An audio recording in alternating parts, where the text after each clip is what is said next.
you know, and dressing like this has really made me see how stupid men are. You know, they see these. Now these are not real boobs. I hate to disappoint you. But even though I have these on my body, men, they just get crazy. They want to touch them, they want to put their face in here. Oh my God. I have to tell you that is so true because I've looked at these, not that I want to. I'm not speaking for myself at all. I'm just saying, as I was going through your pictures on Facebook, I can't tell you how many pictures you have of people just grabbing onto your breasts. Absolutely. And you know, it's so funny because, you know, you are a performer and you're serious about what you do. And it's interesting that people feel like they are free, even though they're not real, but they're free to touch you there and to squeeze you and to, you know, you as a performer, you know. And don't think I don't teach them a lesson. Oh, you know, yeah, you know, yeah. Just because you don't think that these are of value because they're maybe artificial, doesn't mean they aren't of value to me. So you paid a lot of money for that.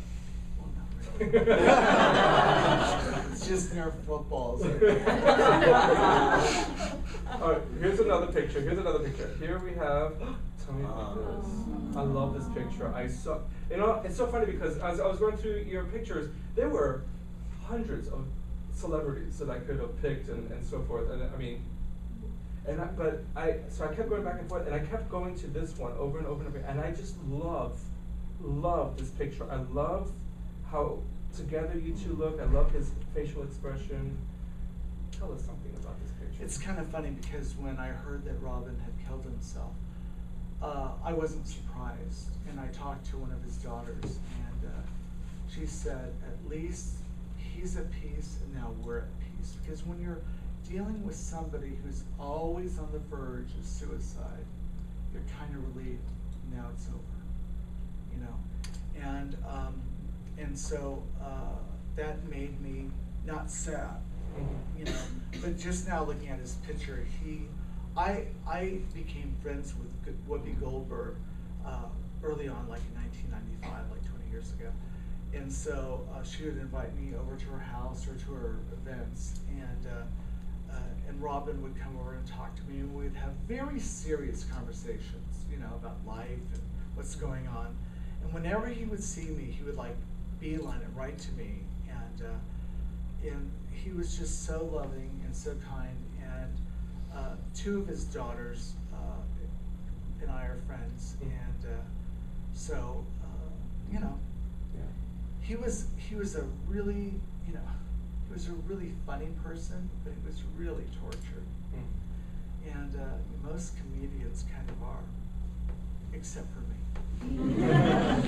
You torture others. But I do. All right, so again, I love this picture. Now, because today's topic was on working with transgendered individuals, I had them watch some videos that Calpernia Addams posted, because she's a huge advocate for the trans community. So I found this picture of you and Calpernia here. But I was able to meet Calpernia because of you, and you know, that was really nice. So, but what is going on with that face right there? Well, it was a mommy dearest night. Yes.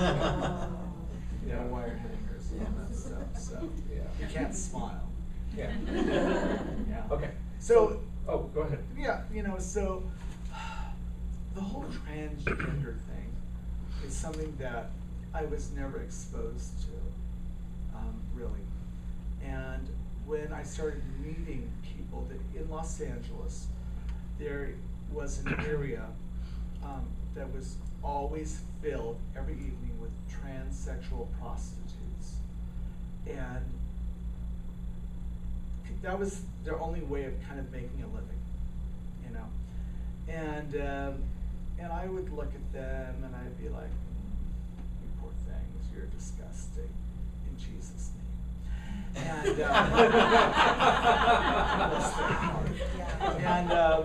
And but then I started to get to know people, people, and it really made a difference. And meeting Calpernia was a huge change in my life. And it also came at the same time that one of my best friends told me that he was going to transition into a woman. And the funny thing was is that nobody was surprised. And we're like, oh, yeah, I guess, I mean, we didn't say, oh, we knew that was going to happen, but we're like, oh, yeah, that makes sense. And so that's what really got me involved in being an advocate for transsexual, because gay and lesbians are, we're fighting a lot, and we're letting people know about who we are in our community, and we're standing up and being proud. But most of the time, when somebody transitions, they go stealth.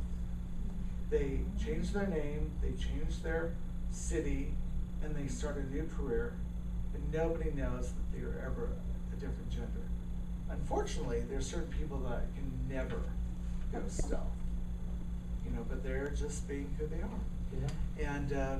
And so Calpernia is very intelligent. He used to be in the Navy, and he was in charge of all the nuclear bombs in the submarines. He was the person that would, turn the key and press the button. And when you see pictures of him and then you see pictures of her, it's hard to see the same person. And I've traveled with Calpernia speaking in different places around the country, and she's a really important person in my life. And I know that she's a huge advocate. I see a lot of the work. Well, she's one of the few people in America that's really out there saying, I'm a transsexual, and here's what you do.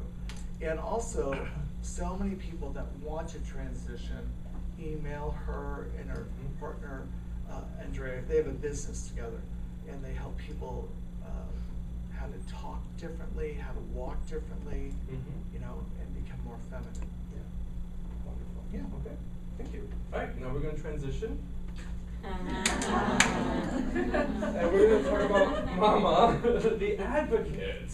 Because again, going through your pictures, I noticed that you first of all, you have lots of fans. You have 2 Facebook pages, and both of them are filled to capacity with fans, thousands of people who have liked you. And are you listening, Nima? Yeah. On Instagram too. Yeah, and on Instagram. I don't know what other social media you're on, and I know that as an entertainer, you're in front of thousands of people, tens of thousands of people, and you know a lot, and you travel, and anyway, you have a voice. You have a very strong voice, and so as I was going through your Facebook page, I noticed that you had so many of these memes on, but for different causes, and it's not just raising awareness on lesbian and gay issues or raising awareness on transgender issues, but you also, talk a lot about women's rights and voting and AIDS awareness. So say a little bit more about the work that you do as an advocate. Well, I guess it all started with AIDS. I personally lost 100 people to the AIDS virus. I'm very popular. And, but 100 people. I went to over 100 funerals between 1984 and, recently a friend of mine just died of AIDS like 3 weeks ago. And so, you might be able to take your meds, but that still doesn't stop that virus from eventually taking your life. So I've done a lot of work trying to get the word out there and trying to educate people. And the sad thing is that young people today, even though they know about it, it will never affect them. So why use a condom? Why be safe? And then they do. I know a lot of young people under the age of 20 that have HIV. Yes, absolutely. Because they just choose not to be safe. And well, they did not grow up during the AIDS crisis. Right. I did. Yeah. As a young boy, I was exposed to it, and I've always been fearful. Yeah, and that has really impacted my own sexuality and my own sexual behavior. So, but young people today, they're not part of that crisis. Right. Yeah, so I hear you on that. So, but what about your fundraising? Tell us about how much money you've raised to help these causes. Well, I have not tallied up how much, I never got into doing charity work to say, hey, I've done all of this. But two organizations got together and they told me that I have raised over $9.5 million for AIDS, for breast cancer, and for gay teens. The numbers change, but kids that are in the LGBT spectrum commit suicide more than most young teens. And in America, that is the leading cause of teens death in America. Now, you don't find that statistic anywhere else on the planet. You don't find it at all in Canada, which is our neighbor.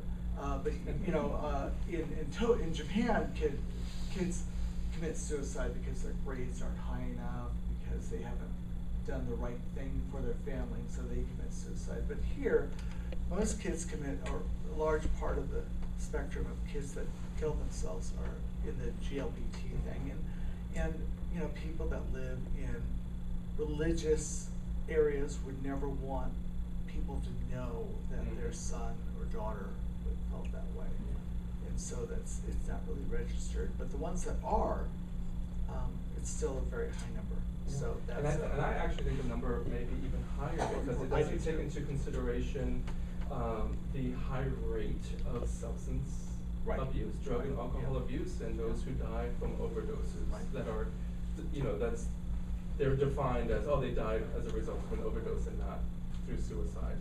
And then I just want to say that Sally Ride, our lovely astronaut, she was a lesbian, and her and her partner were together for 22 years, but she could never tell NASA or anybody about that, because if she did, she would never be able to go to the moon, because one, she was a woman, and two, she was a lesbian. And so I think that women, again, have to move forward and stand up. Just because you have a vagina doesn't mean you're not worth more. And I just want to make sure that women move forward in the spectrum. And then, of course, we all know about the Holocaust and the Jews, but again, the people that were first picked up were the gay people and the gypsies in concentration camps. And so on Remembrance Day, I wanted everybody to remember all the gay and lesbian people that were killed in the concentration camps. And here's the horrible thing, and this is a fact, you can look it up.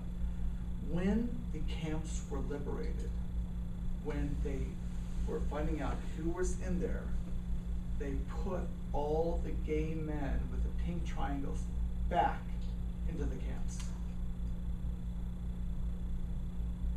Unbelievable, but history doesn't tell us that. Yeah. Because gay men don't count.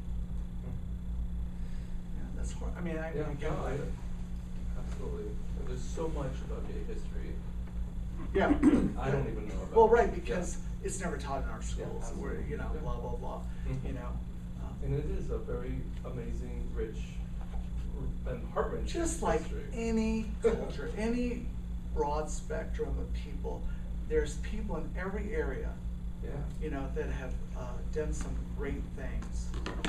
Has anybody seen The Imitation Game? Again, nobody. Wow. Well, it's a really important movie to see.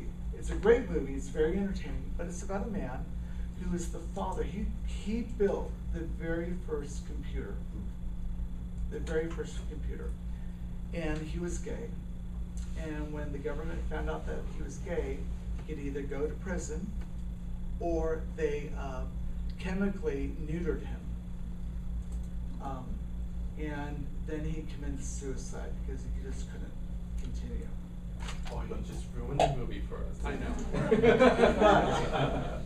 But it is a proven fact that by creating this machine that solved the what the Nazis were using to The Enigma machine. The Enigma machine. Over 2 million lives were saved by what they did, because the war would have lasted another 4 years. 4 years, I think it was. And because we got the information, we were able, D-Day was able to happen because we solved the Enigma machine, and we knew that that beach was going to be safer than any other area in the south of France there. You know, and So he's he the one. saved millions of lives. Millions of lives. And just He think, was I mean, discarded. Britain was on the verge of bankruptcy and starvation. America was sending all this food over, but the Nazis were bombing their ships, and so Britain wasn't getting any food, and so they were months away from starving to death. And with that, how can you win a war? So it's just unbelievable. Well, we need to read up on our gay history because there's so much that we don't